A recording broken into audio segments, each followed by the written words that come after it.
ವೀಕ್ಷಕರಿಗೆ ನಮಸ್ಕಾರ.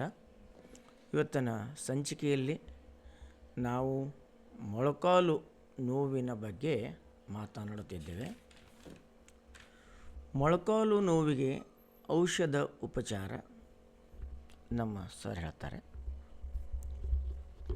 ನಮಸ್ಕಾರ ಜೋಶಿ ಅವರೇ. ಮೊಳಕಾಲು ನೋವಿಗೆ ನಾವು ಮನೆ ಮದ್ದಾಗಿ ಬಳಸುವಂಥ ಔಷಧ ಅಂದರೆ ಸಾಸಿವೆ ಎಣ್ಣೆ ಸಮ ಪ್ರಮಾಣದಲ್ಲಿ ತೊಗೋಬೇಕು. ಈಗ ನೀವು ನಿಮ್ಮ ಅಂದ್ಕೊಂಡಾಗ ನೀವು ಒಂದು ಪಾವು ಕೆ ಜಿ ಅಷ್ಟು ಅನ್ಕೋರಿ. ಸಾಸಿವೆ ಎಣ್ಣೆ ಪಾವು ಕೆ ಜಿ ಅಂದರೆ 250 ಗ್ರಾಮ್ ಸಾಸಿವೆ ಎಣ್ಣೆ 250 ಗ್ರಾಮ್.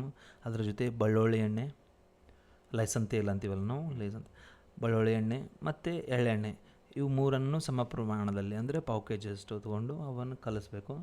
ಡೈಲಿ ಸಾಯಂಕಾಲ ಮಲಗುವಾಗ ನಯವಾಗಿ ಮಸಾಜ್ ಟೈಪ್ ಮಾಡಬೇಕು. ನಾವು ಮೊಳಕಾಲಿಗೆ ಒರೆಸಿ ಆ ಮೊಳಕಾಲು ಕೆಳಗಡೆ ಬಿಸಿ ನೀರಿನ ಬ್ಯಾಗ್ ಇಟ್ಕೋಬೇಕು. ಸರ್, ಪೇನ್ ಎಲ್ಲದ ಅಲ್ಲೇ ಹಚ್ಕೊಳ್ಬೇಕು, ಏನು ಹಿಂಗೆ ಫುಲ್ ಕಾಲು ಫುಲ್ ಹಚ್ಕೋಬೇಕು ಸರ್? ಮೊಳಕಾಲು ನೋವಿದ್ರೆ ಮೊಳಕಾಲಿನಿಂದ ಮೇಲ್ಗಡೆ ಒಂದು 4 ಬೊಟ್ಟಿನಷ್ಟು, ಕೆಳಗಡೆ ಒಂದು 4 ಬೊಟ್ಟಿನಷ್ಟು ಹಚ್ಚಿ ಒರೆಸ್ಬೋದು. ನಾವು ಲಿಟ್ಲಾಗಿ ಜೋರಾಗಿ ಒರೆಸೋದಂತಲ್ಲ, ಲಿಟ್ಲಾಗಿ ಮಸಾಜ್ ಮಾಡ್ಬೋದು, ಮಾಲಿಷ್ ಮಾಡ್ಬೋದು. ಸರ್, ಅದು ಸಾಯಂಕಾಲ ಹಚ್ಕೊಳ್ಬೇಕು ಏನು ಬೆಳಗ್ಗೆ ಹಚ್ಕೊಳ್ಬೇಕು ಸರ್? ಅದರದ್ದು ಯಾವ ರೀತಿ ನಮ್ಗೆ ಹೇಳ್ತೀರಿ ಸರ್? ಎರಡೂ ಟೈಮ್ ಹಚ್ಕೋಬೋದು ರೀ. ಬೆಳಗ್ಗೆ ಸ್ನಾನಕ್ಕಿಂತ ಮೊದಲು ಹಚ್ಕೊಂಡ ನಂತರ ಬಿಸಿ ನೀರಿಂದ ಮೊಳಕಾಲ ಮೇಲೆ ಸ್ವಲ್ಪ ಎತ್ತರದಿಂದ ಹಾಕ್ಬೋದು. ಆಮೇಲೆ ನಾನು ಅವಾಗೇ ಹೇಳ್ತಿದ್ನಲ್ಲ, ಬಿಸಿ ನೀರಿನ ಬ್ಯಾಗ್ ಅಂತ. ಬಿಸಿ ನೀರು ಬ್ಯಾಗ್ ನಿಮಗೆ ಸಿಕ್ಕಿಲ್ಲ ಅಂದರೆ ನಿಮ್ಮ ಮನೆಯಲ್ಲಿರೋಂಥ ಬಿಸ್ಲೇರಿ ಬಾಟಲ್ ಇರುತ್ತಲ್ಲ, ಅದರೊಳಗೆ ಬಿಸಿ ನೀರು ಹಾಕಬೇಕು. ಹಾಕಿ ಮೊಳಕಾಲು ತೆಳಗೆ ಇಟ್ಕೋಬೋದು. ಅದು ಇಟ್ಕೊಳ್ಳೋದ್ರಿಂದ ಮೊಳಕಾಲೊಳಗಿರೋಂಥ ಬಾವು ಅಥವಾ ನೋವು ಎರಡೂ ಕಮ್ಮಿ ಆಗ್ತದೆ ಸರ್. ಮೊಳಕಾಲು ನೋವು ಮತ್ತು ಮೊಳಕಾಲು ಬಾವು ಏತಕ್ಕೆ ಆಗುತ್ತೆ ಸರ್? ಅದನ್ನು ಸರ್, ನೀವು ಕೇಳಿದ ಕ್ವಶನ್ ಬಹಳ ಕರೆಕ್ಟ್ ಆಗಿದೆ. ಈ ಮೊಳಕಾಲು ನೋವು ಅಂತೀವಿ, ಒಬ್ಬರೊಬ್ರಿಗೆ ಬಾವು ಆಗಿರ್ತದೆ ಅಥವಾ ಊದ್ಕೊಂಡಿರುತ್ತೆ, ಅದರಿಂದ ನೋವಾಗುತ್ತಿರ್ತದೆ. ನೀವು ಕೇಳೋದಂದರೆ ಮೊಳಕಾಲು ನೋವು ಬಾವು ಅಥವಾ ನೋವು, ಅದ್ರ ಬಗ್ಗೆ ಸಂಕ್ಷಿಪ್ತ ವಿವರಣೆ ಬೇಕಾಗಿದೆ ನಿಮಗೆ. ಮೊಳಕಾಲು ನೋವಿನ ಮೇಲೆ ಜಾಸ್ತಿ ಭಾರ ಹಾಕಬಾರ್ದು ರೀ. ಮೊದಲನೇ ಮಾತಂದರೆ ಅದ್ರ ಮೇಲೆ ಭಾಳ ವಜ್ಜೆ ಹಾಕಬಾರ್ದು. ಆಮೇಲೆ ಯಾರಿಗೆ ವೇಟ್ ಜಾಸ್ತಿ ಇರ್ತದೆ, ಅವ್ರ ವೇಟ್ ಜಾಸ್ತಿ ಗೇನ್ ಆಗಿ ಭಾಳ ವೇಟ್ ಅದಾರಪ್ಪ, ಒಬೆಸಿಟಿ ಅದ, ಅದರಿಂದನೂ ಮೊಳಕಾಲು ಬಾವಾಗ್ಬೋದು, ಅದರಿಂದನೂ ಮೊಳಕಾಲು ನೋವಾಗ್ಬೋದು. ಅದಲ್ಲದೆ ಮತ್ತು ಯಾಕೆ ಆಗ್ತದಂದರೆ ಮೊಳಕಾಲು ಸವೇತ ಆಗಿರ್ತದೆ ರೀ, ಅರ್ಥ್ರೈಟಿಸ್ ಅಂತೀವಿ ನಾವು.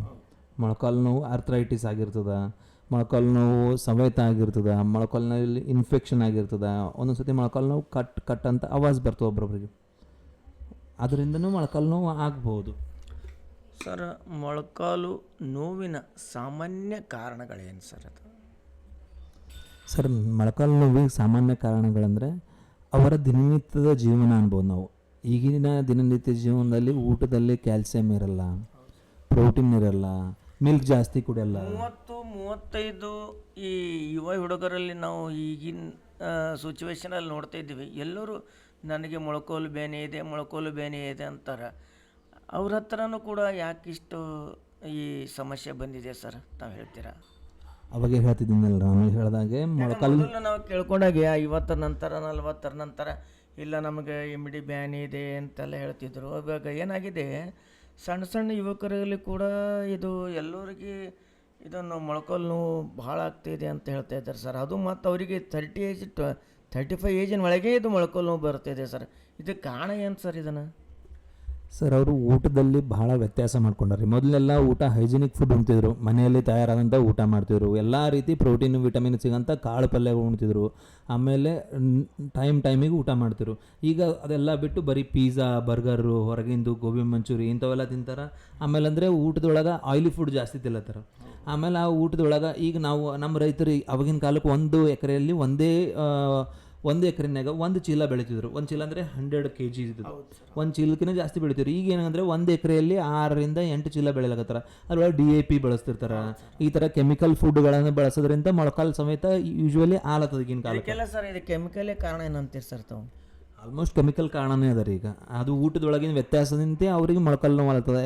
ಆರ್ಗಾನಿಕ್ ಫುಡ್ ಅನ್ನೋದೇ ಇಲ್ಲ ಈಗಿನ ಜನರ ಹತ್ರ. ಆರ್ಗಾನಿಕ್ ಫುಡ್ ಇಲ್ಲಾರ ಸಲಗೆ ಇದು ಮೊಳಕಾಲು ನೋವು ಜಾಸ್ತಿ ಕಾಣತ್ತದ, ಮೊಳಕಾಲು ಸಮೇತ ಜಾಸ್ತಿ ಕಾಣತ್ತದ. ಗಾಯದ ನಂತರ ಮೊಳಕಾಲು ನೋವಿಗೆ ಕಾರಣ ಏನು ಸರ್? ಅದನ್ನು ಗಾಯದ ನಂತರ ಮೊಳಕಾಲು ನೋವು ಬರ್ತದೆ, ಇಲ್ಲ ನನಗೆ ಮೊದಲು ಸ್ವಲ್ಪ ಗಾಯ ಆಗಿತ್ತು ಮೊಳಕಾಲು ನೋವು ಬಂದಿದೆ ಅಂತಲ್ಲ, ಅದಕ್ಕೆ ಏನು ಸರ್ ಅದಕ್ಕೆ ವಿಚಾರ? ಈಗ ಯಾರನ್ನ ಬಿದ್ದಿರ್ತಾರೆ ಸರ್, ಈಗ ಗಾಯ ಅಂದ್ಮ್ಯಾಗ 2-3 ನಮೂನೆ ಅರ್ಥ. ಆರ್ ಟಿ ಕೇಸ್ರು, ಟ್ರ್ಯಾಕ್ ಕೇಸ್ ಅಂತೀವಿ ನಾವು. ಆಕ್ಸಿಡೆಂಟ್ ಆಗ್ತದ, ಆ ಟೈಮಿಗೆ ಗಾಯ ಆಗಿರ್ತದ, ಅಥವಾ ಎಲ್ಲೋ ಬಿದ್ದಿರ್ತಾರೆ, ಮ್ಯಾಗಿನ ಬಿದ್ದಿರ್ತಾರೆ, ಒಳಗೆ ಮೊಳಕಲ್ಲಿ ಪೆಟ್ಟಾಗಿರ್ತದ, ಅದು ಗೊತ್ತಾಗಲ್ಲ ಗಾಯ ಅದಂತ ಅಷ್ಟೇ ಸ್ಕಿಪ್ ಮಾಡಿರ್ತಾರೆ ಇವರು. ಪೇಷಂಟ್ಗಳು ಏನು ಅನ್ಕೊಂಡಿರ್ತಾರೆ, ಈಗ ಯಾರಿಗೆ ಕಾಮನ್ ಪರ್ಸನ್ಗೂ ಒಂದ್ಸತಿ ಹಬ್ಬಕ್ಕೆ ಬಿದ್ದರು ಗಾಯ ಆಯ್ತಂದ್ರೆ ಇನ್ನೊಂದು ಕಾಮನ್ ಗಾಯ ಅದಪ್ಪ ಅಂತೇಳಿ ಅದಕ್ಕೆ ನೆಗ್ಲಿಜೆನ್ಸಿ ಮಾಡಿರ್ತಾರೆ, ಅದಕ್ಕೆ ಅಷ್ಟೇ ಬಿಟ್ಬಿಡ್ತಾರೆ.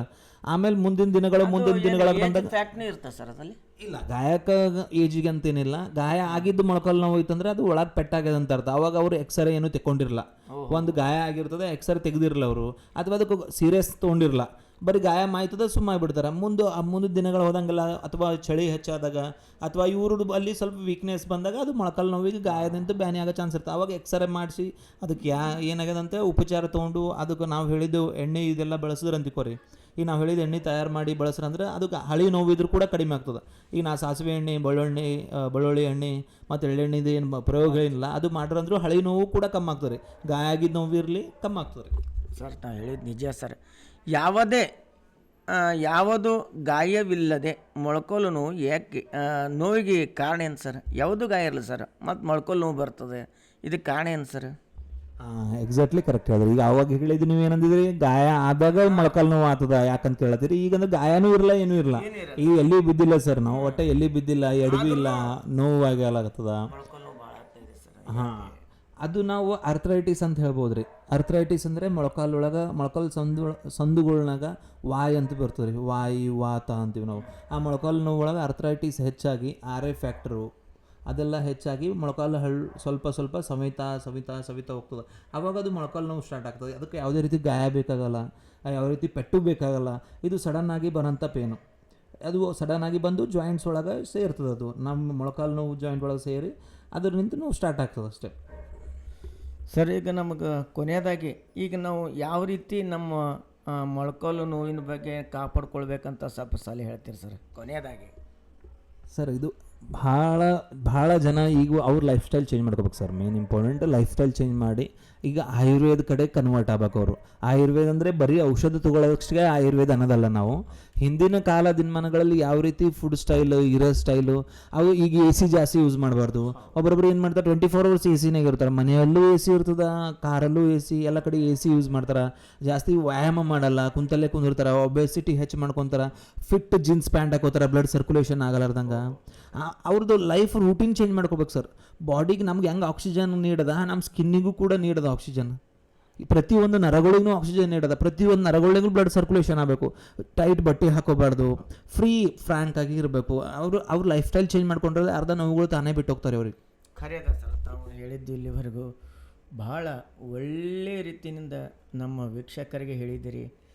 ತಮಗೆ ಅನಂತ ಧನ್ಯವಾದಗಳು ಸರ್. ಹಾಗೆ ತಮ್ಮ ವಿಳಾಸ ಕೂಡ ನಮ್ಮ ವೀಕ್ಷಕರಿಗೆ ಹೇಳಿದ್ರಂದರೆ ತುಂಬ ಅನುಕೂಲ ಆಗುತ್ತೆ ಸರ್. ಅದನ್ನು ಸರ್, ನಮ್ಮ ವಿಳಾಸ ಬಂದುಬಿಟ್ಟು ಇಲ್ಲಿ ಶರಣಬಸವೇಶ್ವರ ಟೆಂಪಲ್ ಇದೆ ರೀ ಗುಲ್ಬರ್ಗೊಳಗೆ. ಶರಣಬಸವೇಶ್ವರ ಟೆಂಪಲ್ ಹತ್ರ ಗೋ ಹೋಟೆಲ್ ಸುಭಾಷೋಕ್ ಬ್ರಹ್ಮಪುರ ಅಂತ, ಬಸವ ಆಸ್ಪತ್ರೆ ಅಂತ ನಮ್ಮದು ಹಾಸ್ಪಿಟಲ್ ಹೆಸರು. ನಮ್ಮ ಮೊಬೈಲ್ ಬಂದುಬಿಟ್ಟು 8050261995, ಮತ್ತೊಂದು 8296525555. ಮತ್ತು ನಿಮ್ಗೆ ಏನಾದರೂ ಬೇರೆ ಡಿಸೀಸ್ ಬಗ್ಗೆನೂ ನಿಮ್ಗೆ ಇನ್ಫಾರ್ಮೇಷನ್ ಬೇಕಾಗಿತ್ತು, ಮೊಳಕಾಲು ನೋವು ಬಿಟ್ಟು ಬೇರೆ ಏನಾರು ನಿಮ್ಮ ಫ್ಯಾಮಿಲಿ ಒಳಗೆ ಯಾರಿಗಾನ ಪ್ರಾಬ್ಲಮ್ ಇರ್ತದೆ, ಆ ಪ್ರಾಬ್ಲಮ್ಗೆ ನಿಮ್ಗೆ ಸೊಲ್ಯೂಷನ್ ಅಥವಾ ಡೌಟ್ ಏನಾರು ಐತಂದ್ರೆ ನಮ್ಮದು ಚಾನಲ್ದು ಕಮೆಂಟ್ ಬಾಕ್ಸ್ನಾಗ ಟೈಪ್ ಮಾಡಿ ಕಳಿಸ್ರಿ. ಆಮೇಲೆ ಅದು ಬಿಟ್ಟು ನಿಮ್ಗೆ ಇದು ಬೇರೆ ಬೀಗರ್ ನೆಂಟರಲ್ಲಿ ಈ ಸಮಸ್ಯೆ ಇತ್ತು ಮೊಳಕಾಲು ನೋವು ಅಂದರೆ ಅವ್ರಿಗೆ ಶೇರ್ ಮಾಡಿರಿ, ಇದು ಆಡಿಯೋ ಇದು ವಿಡಿಯೋ ಶೇರ್ ಮಾಡಿರಿ, ಅವ್ರಿಗೆ ಹೆಲ್ಪ್ ಆಗ್ತದೆ. ಊಟದೊಳಗಿಂದು ಮತ್ತು ಈಗ ನೆಕ್ಸ್ಟ್ ವಿಡಿಯೋಲ್ಲಿ ಊಟದ ಯಾವುದೇ ರೀತಿ ಊಟ ಮಾಡಿದ್ರೆ ಮೊಳಕಾಲು ನೋವು ಕಮ್ಮಾಗಲ್ಲ, ಅದ್ರ ಬಗ್ಗೆನೂ ನಾವು ನೆಕ್ಸ್ಟ್ ವಿಡಿಯೋನ ಡಿಸ್ಕಷನ್ ಮಾಡ್ತೀವಿ. ಜೋಶಿಯವರೇ, ತಮಗೂ ನಮಸ್ಕಾರ ಸರ್. ನಮಸ್ಕಾರ. ಇಲ್ಲಿವರೆಗೆ ಹೇಳಿಕೊಟ್ಟದಕ್ಕೆ ತಮಗೆ ಅನಂತ ಧನ್ಯವಾದಗಳು ಸರ್. ನಮಸ್ಕಾರ sir. Thank you so much ಜೋಶಿಯವರೇ.